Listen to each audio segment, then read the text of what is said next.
人讲吼，这大人烦恼无钱，囡仔欢喜过年，过年特别到啊。做大人的拢爱伫过年进前款东款西买真侪项的物件。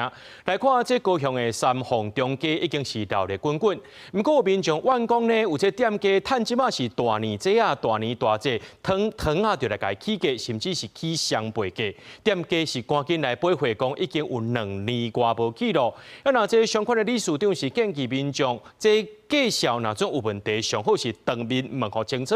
消保官也提醒业者，介绍爱家清楚打出来。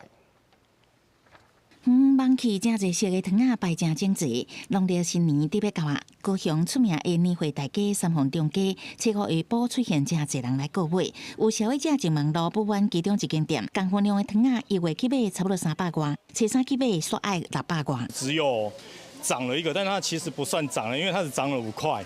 而且那个是我们调降了某个本来我们卖150的东西，所以才稍微把它的平均稍微拉高一些些。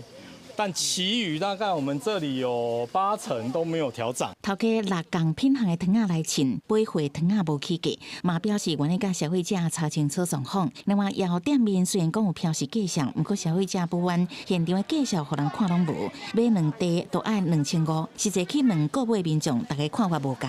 香菇贵大概100块左右，应该还可以啦。现在物价都上涨这么多了，价钱应该不会什么差动，只是说量会减少。当地相关理事长建议，若是对介绍有疑问，爱随甲头家反映。消保官嘛提醒业者爱面靠标示介绍。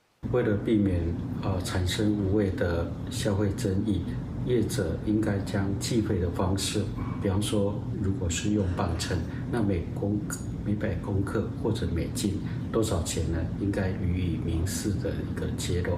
民众欢喜办年会，若是拄到头家黑白起价，难免影响心情。消保官表示，若是拄到购买争议，会当向市政府消费者服务中心提出申诉，由消保官协助沟通解决问题。记者采访报道。